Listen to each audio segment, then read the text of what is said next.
المسؤول في نادي النجمة قال لك احنا راح نجدد، ولا قال لا ما عندنا نية للتجديد؟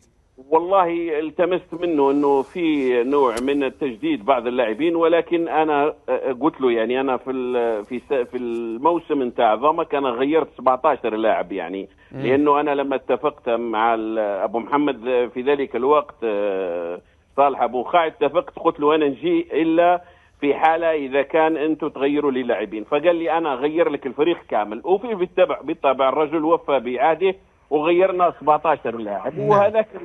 وهذاك التغيير وهذيك الثوره اللي حدثناها في ضمك هي اللي خلت ضمك الى يومنا هذا مشروع جيد. ومن خلال هذاك التغيير اللي سويناه ومن خلال العمل الكبير اللي قمنا به حتى اللاعبين اللي جلبناهم قعدوا 3 سنوات و4 سنوات في ضمك يعني في المشروع يعني. بالتالي النجمة باعتقادي الشخصي أنا قلت لهم يحتاج إلى هذا، ولكن لابد من ضمانات. ولا أنا أعتقد أنهم لأني يعني نفسي هربت من هذا المشروع هذا، لأنه لا أعتقد أنه بإمكانهم تغيير مثل ما حدث في ضمك.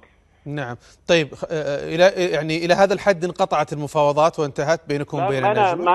أنا اللي اعتذرت، عودوا اتصلوا بي من جديد، ولكن اعتذرت على عدم قبول هذا العرض.